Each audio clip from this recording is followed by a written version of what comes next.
मोहतरम जनाब चेयरमैन साहब, आपका बेहद शुक्रिया कि आपने मुझे एक अहम दस्तूरी तरमीमी बिल पर बोलने का मौका फराहम किया। मोहतरम चेयरमैन साहब, मैं आपकी जानिब से बरसर इख्तिदार जमात को मुबारकबाद देना चाहता हूँ कि आज उन्होंने जो दस्तूरी तरमीमी बिल को लाया है, आप शाबानों के उस कानून के लाने के नक्श कदम पर चल रहे हैं। मुबारकबाद देता हूँ आपको और उम्मीद करता हूँ कि इसके बाद बरसर इख्तिदार जमात के जिम्मेदारों की ज़बानों से बार बार शाबानों का जिक्र नहीं होगा, क्योंकि ये आपका दस्तूर में इस बात की इजाज़त है कि सुप्रीम कोर्ट अगर कोई फैसला देता है तो सरकार को इस बात की इजाज़त है कि वो उस फैसले के ऊपर कानून बनाए, जो आपने किया। तो इसलिए मैं कह रहा हूं कि आपने शाबानों की रिवायत को बरकरार रखा, आपको मुबारकबाद। दूसरी बात यह है जनाब चेयरमैन साहब के बड़ी बड़ी बातें हुई कि ओबीसीज के लिए सरकार है।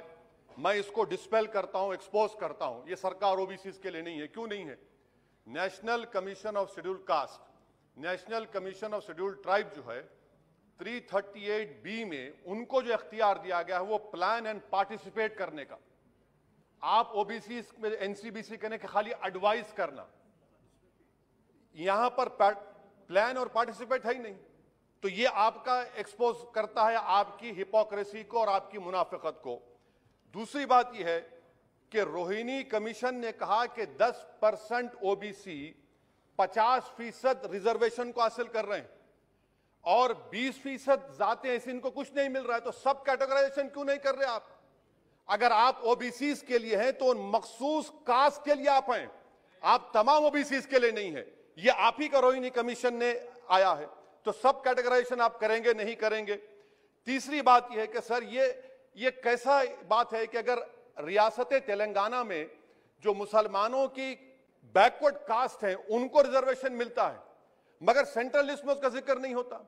तो एक ऐसा कानूनी मैकेनिज्म बनाने की जरूरत है कि अगर किसी स्टेट और रियासत में वो ये तय करती है कि ये हमारे स्टेट की ओबीसी है तो सेंट्रल लिस्ट में उसका रिफ्लेक्ट होना चाहिए। मिसाल के तौर पर बिहार में सुरजापुरी जात का जिक्र ही नहीं है सेंट्रल लिस्ट में, तो इसका हुकूमत करेगी नहीं करेगी।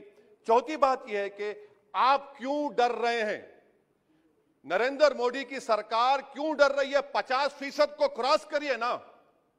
जब प्यार किया तो डरना क्या, तोड़ जाइए 50% को। क्यों 50% को डर रहे हैं आप?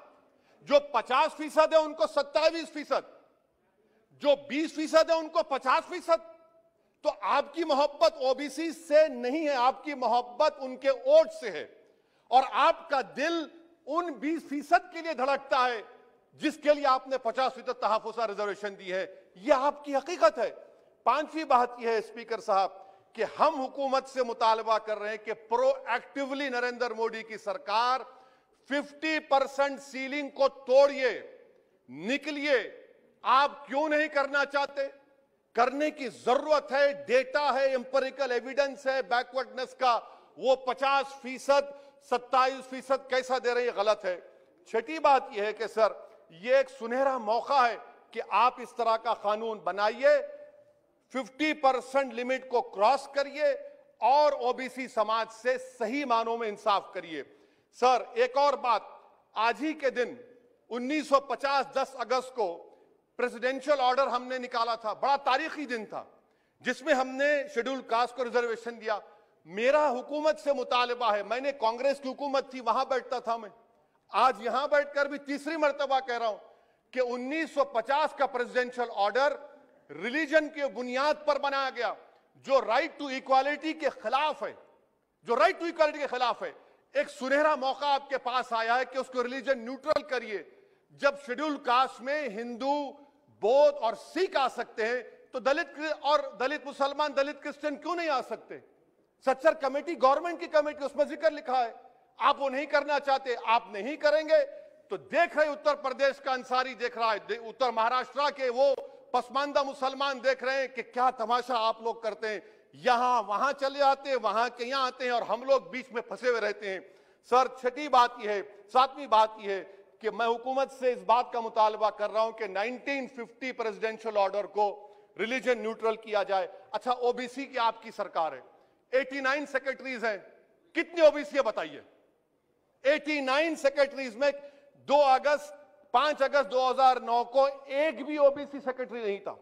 एक शेड्यूल कास्ट और 3 एसटी थे। मुबारक हो आपको, आपकी मोहब्बत ये है, डेटा कह रहा है, मैं नहीं कह रहा हूं, आप मुझे झूठ साबित कर दीजिए। अच्छा, सेंट्रल यूनिवर्सिटी में सर, सेंट्रल यूनिवर्सिटी में 51.6% ओबीसी के पोस्ट वैकेंट हैं। इसीलिए मैंने कहा कि आपको उनके वोट से मोहब्बत है, उनको जमीन से आसमान पर उठाने से आपको कोई मोहब्बत नहीं है। यह हकीकत है सर।